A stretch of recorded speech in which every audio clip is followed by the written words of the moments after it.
کی، اور حضور نے فرمایا کہ جو عورت میک اپ کر کے سنگار کر کے تیار ہو کے اپنے خاوند کے لیے گھر میں بیٹھی ہے، اس کو اللہ اس مجاہد کے برابر ثواب دیتے ہیں جو بارڈر پہ گھوڑا باندھ کے حفاظت کر رہا ہے مسلمانوں کے ملک کی.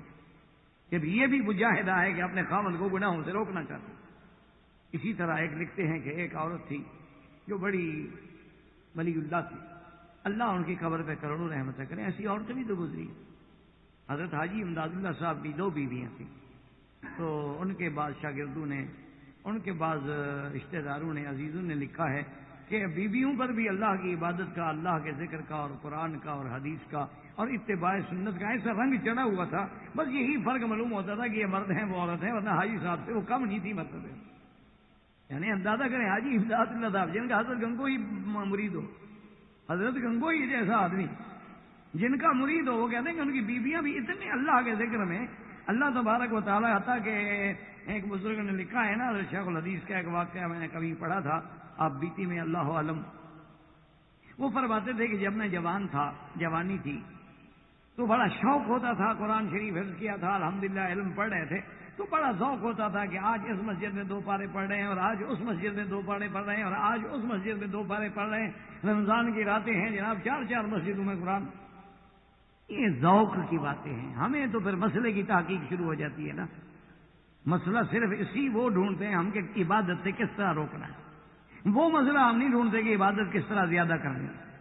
حضرت بن نوری رحمۃ اللہ علیہ کو میں نے خود اپنی آنکھوں سے دیکھا ہے، 80-85 سال کی عمر، اور اللہ ان کی قبر پہ کروں رحمت کرے. کبھی میں آتا کراچی میں تو وہ بہت سخت ناراض ہوتے تھے، اگر میں ان کے پاس قیام نہ کروں تو بہت ہی ناراض ہوتے تھے اور بڑی خفگی کا اظہار کرتے تھے.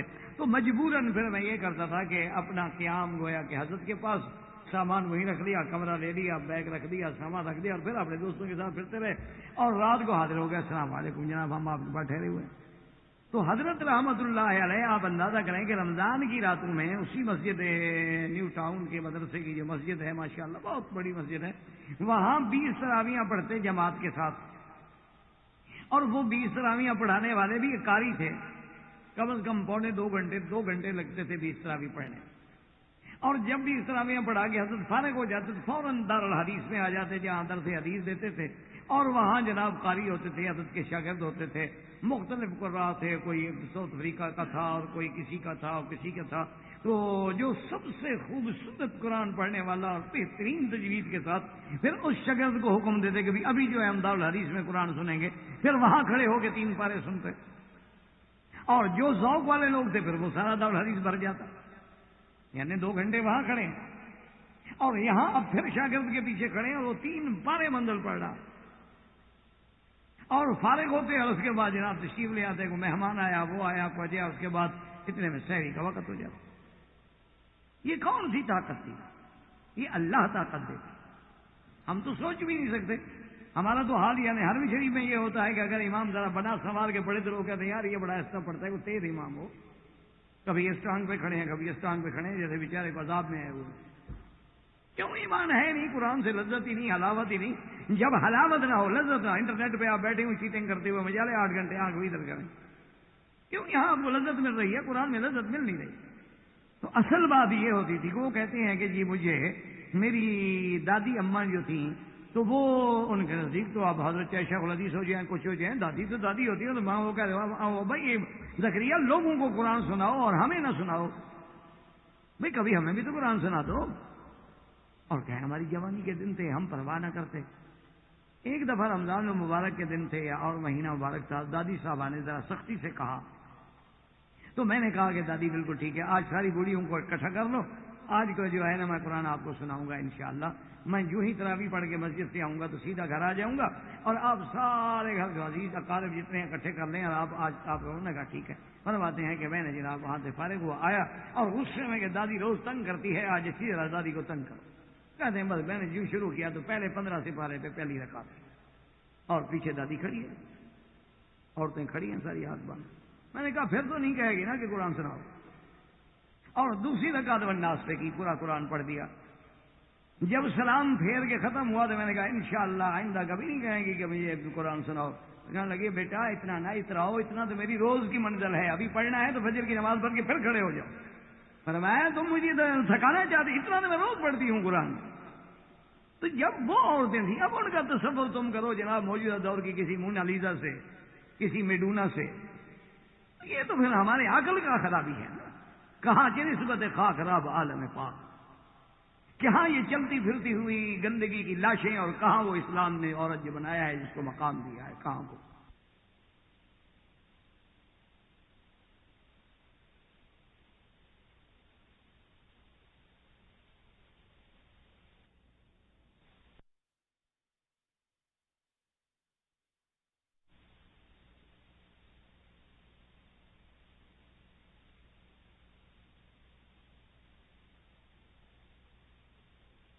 جو شروع کیا تو پہلے 15 سپارے پہ پہلی رکعت کی، اور پیچھے دادی کھڑی ہے، عورتیں کھڑی ہیں ساری ہاتھ باندھ۔ میں نے کہا پھر تو نہیں کہے گی نا کہ قرآن سناؤ، اور دوسری رکعت والناس پہ کی، پورا قرآن پڑھ دیا۔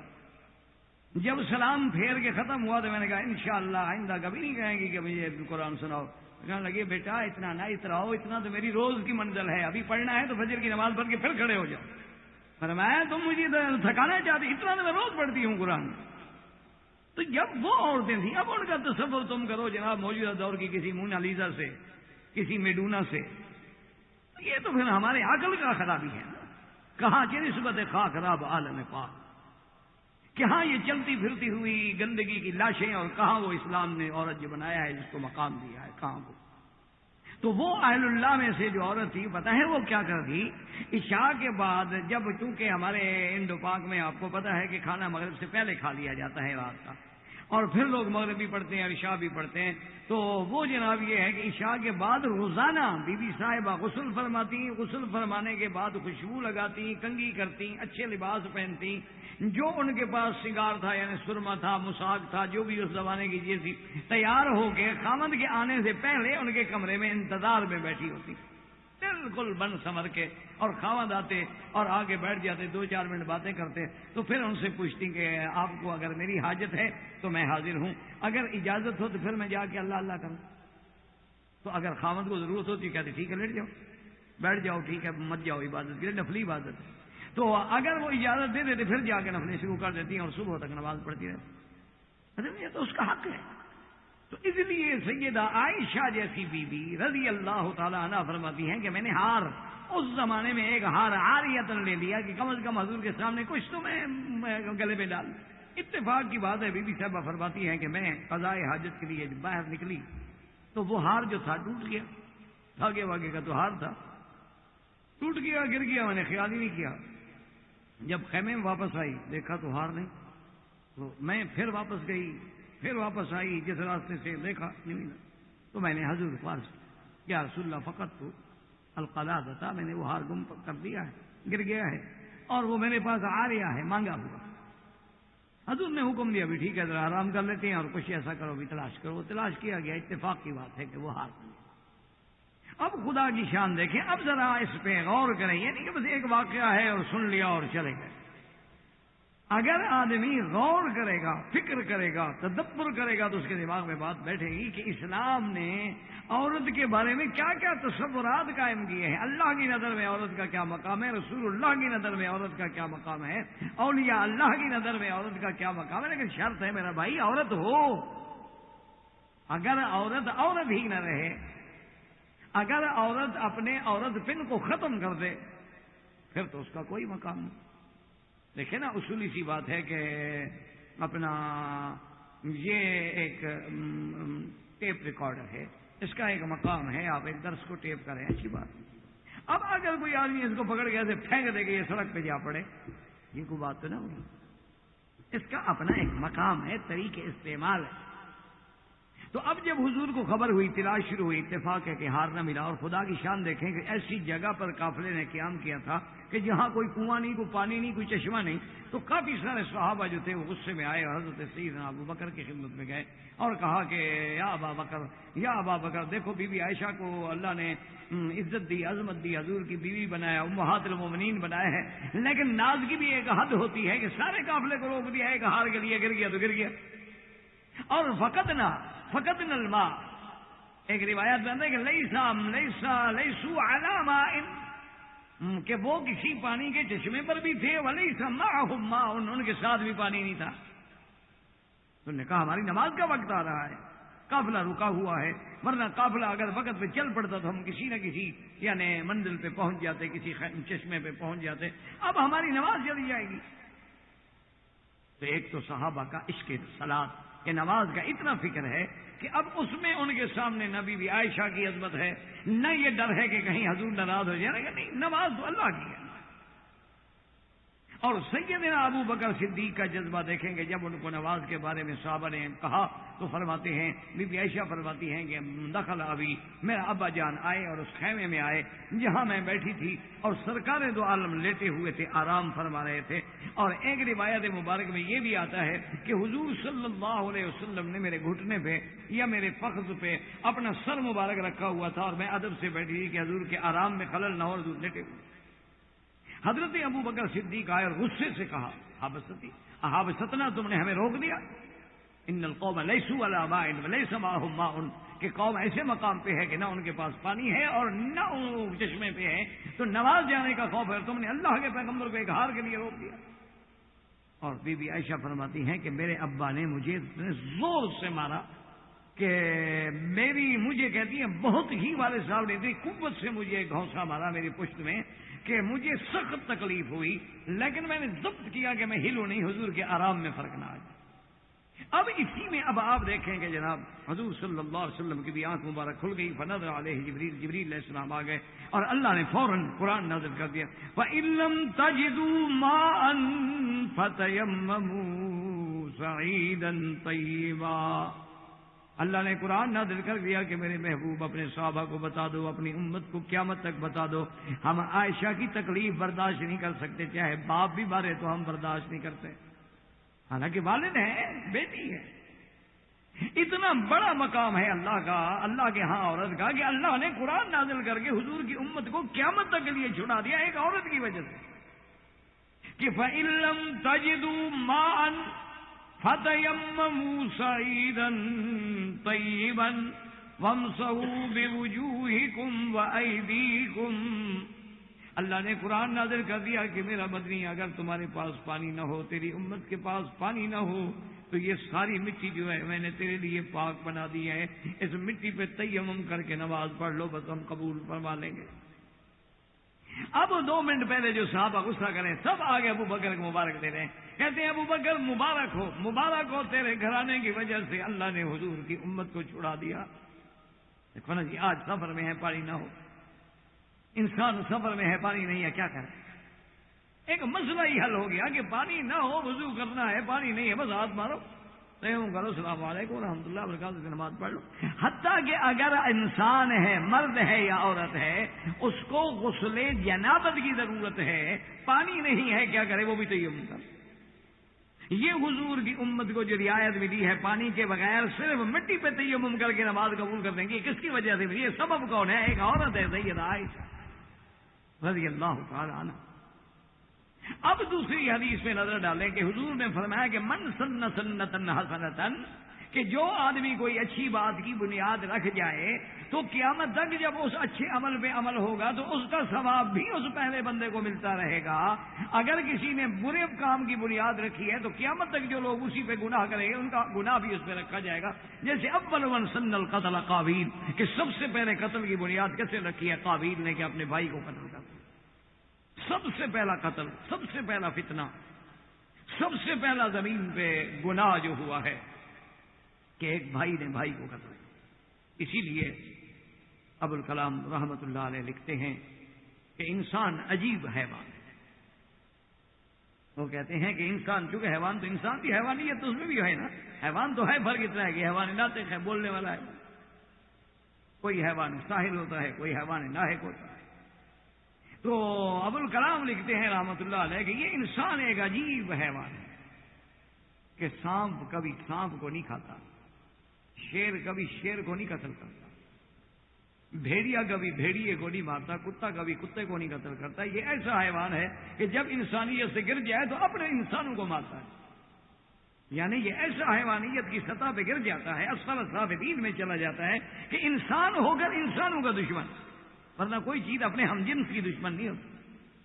یہ ایک انسان ہے جو بندوں کو مار دیتا ہے، بندوں کو بیچ دیتا ہے، بیٹے باپ کو مار دیتے ہیں، شوہر بیوی کو مار دیتا ہے، بیوی شوہر کو مار دیتی ہے، یہ عجیب معاشرہ۔ اب آپ اسی سے اندازہ فرمائیں کہ اللہ کے ہاں کتنا بڑا مقام ہے کہ حضور کی امت جو ہے قیامت تک کتنی بڑی مشکل سے بچ گئی۔ دیکھو نا، پانی نہ ہوتا یا تو نماز جاتی یا نماز قضا ہوتی، لیکن ایک مسئلہ ہی اللہ نے حل کر دیا کہ نہیں ہے پڑھنے کوئی بات ہی، فتیمموا صعیدا طیبا۔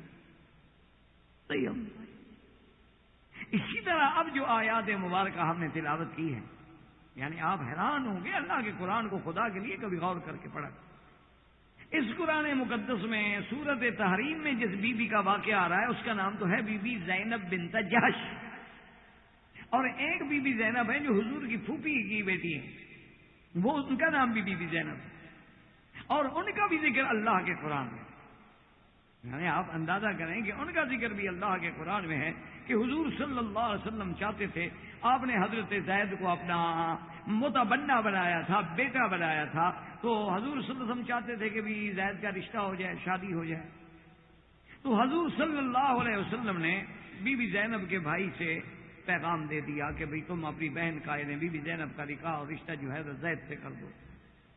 حضرت سوچ میں پڑ گئے، حالانکہ حضرت زید غلام نہیں تھے، لیکن مشہور تو ہو گئے تھے نا کہ غلام ہیں، ورنہ حضرت زید رضی اللہ تعالیٰ عنہ غلام نہیں تھے، ان کو بیچاروں کو سفر میں پکڑ لیا، بعد کافروں نے غلام بنا لیا، حضور صلی اللہ علیہ وسلم نے ان کو آزاد کر کے اپنا بیٹا بنا لیا، ورنہ وہ حقیقت میں بھی غلام نہیں تھے، لیکن مشہور یہی تھا کہ حضرت زید غلام ہیں غلام ہیں غلام ہیں، تو غلام اور احرار میں تو ایک مقام کا فرق تھا۔ تو اب جناب ان کے بھائی سوچ میں پڑ گئے کہ بھئی ہمارا تو قریش خاندان ہے اور اتنا بڑا عظیم خاندان ہے، اور ہم اپنی بہن کا رشتہ ایک ایسے آدمی سے کر دیں جو غلام ہے۔ بڑا سوچا، ایک دن بی بی زینب نے پوچھا کیا بات ہے؟ کیسے بات ہے؟ تو ابھی اب حضور نے فرما دیا ہے اس بات کا، اللہ کے نبی کا اگر حکم ہے، حضور نے فرمایا ہے، تو اب اس میں کون انکار، کیا کیسے کر، وہ میں نہیں چاہتی۔ اسی لیے اسلام نے یہ بھی انشاءاللہ جب ہم اللہ کو منظور ہے، اللہ نے توفیق دی، جب ہم نکاح پہ بات کریں گے تو اس میں انشاءاللہ آپ دیکھیں گے، اسی لیے اسلام کہتا ہے کہ رشتے کرنے میں کفو کی کوشش کرو کہ ہم پلہ رشتہ ہو، خاندان کے اعتبار سے، اسلام کے اعتبار سے، بود و باش کے اعتبار سے، رہن سہن کے اعتبار سے، کیونکہ وہ رشتے جو ہیں اللہ کی رحمت سے زیادہ قائم رہتے ہیں۔ اگر آپ چھوٹے آدمی کسی بڑے گھر میں چلے گئے تو پھر بہت مشکل نپٹتی ہے۔ اگر لڑکی کسی بڑے گھر میں چلی گئی یا بڑے گھر کے لڑکے نے کسی غریب لڑکی سے شادی کر لی، وہ ہمیشہ تانے کی زد میں رہے گی، تم کیا تھی، ہم نے تمہیں فرش سے اٹھا کے عرش پہ بٹھایا، ناز کرتی ہو۔ اگر بڑے گھر کی کوئی لڑکی ہوگی اور کسی غریب سے شادی کرو گے، تم کیا تھے، میرے باپ کے پاس ملازم تھے، نوکر سے احسان کیا، اس نے تمہیں رشتہ دے دیا، ہم نے گھر میں رکھا ہوا، اب تم ناز کرتے ہو، نخرے کرتے ہو۔ تو یہ چونکہ رشتے ٹوٹنے کا، اس مودت کا، اس مقام کا، اس عزت و عظمت کے ختم ہونے کا اندیشہ، اسے اسلام کہتا ہے کفر دے۔ تو اب بی بی زینب صاحب بات ہے، ایک بڑے گھر کی بیٹی ہے، وہ تو حضور کے رشتے دار ہے۔ آخر انجام یہ ہوا کہ حضرت زید رضی اللہ تعالیٰ عنہ نے خود آ کر حضور سے عرض کیا کہ یا رسول اللہ صلی اللہ علیہ وسلم، میں اپنی بیوی کو طلاق دینا چاہتا ہوں۔ حضور نے فرمایا اللہ کے بندے کیا کر رہے ہیں، پہلے تیرے رشتے کی وجہ سے مجھ پر برادری ناراض ہے کہ بھئی انہوں نے اپنے عزیز ترین، اپنے قریبی رشتہ جو ہے اس کی لڑکی جو تھی غلام کو دے دی، اب تم ایک میرے لیے ایک اور مشکل پیدا کرنا چاہتے ہو کہ طلاق بھی دے رہے ہو۔ حضرت زید نے عرض کیا، اس نے کہا یا رسول اللہ ہمارا گزر مشکل ہے، وہ ہر وقت کہتی ہے کہ میں قرشیہ ہوں اور میں بڑی عورت ہوں اور بڑے خاندان سے ہوں، تم کیا ہو، یہ تو نبی کا حکم تھا، آپ نے مان لیا۔ یا رسول اللہ کوئی کب تک برداشت؟ حضور نے بڑا روکا، منع فرمایا، لیکن اللہ کو یہی منظور تھا کہ حضرت زید نے طلاق۔ اب ذرا اس میں غور کریں، اس پہلو پہ غور کریں۔ اس میں ایک تو یہ سارا واقعہ مبارک دیا، اس کا پس منظر بھی ایک عورت کا احترام، کیونکہ زمانہ جاہلیت میں یہ عادت تھی کہ اگر انسان کسی کو کہہ دیتا کہ بھئی یہ میرا بیٹا ہے، میں نے اس کو بیٹا بنایا، تو اس بیٹا جو منہ بولا بیٹا ہے اس کی بیوی سے بھی نکاح حرام سمجھا جاتا تھا کہ یہ تو میرے بیٹے کی بیوی ہے، یہ تو میری بہو ہے۔ حالانکہ حقیقی بیٹے میں اور منہ بولے بیٹے میں آسمان زمین کا فرق ہے۔ حقیقی بیٹا وارث ہے، وہ وارث نہیں۔ حقیقی بیٹے کا تعلق نسب سے ہے، اس کا تعلق صرف زبان سے ہے، کوئی نسب سے نہیں۔ تو اب اس کا انجام یہ ہو جاتا تھا، اللہ پاک رحمت کرے، کہ اگر وہ منہ بولا بیٹا جو ہے مثلا مر جائے، اس کی نوجوان بیوی جو ہے بیوہ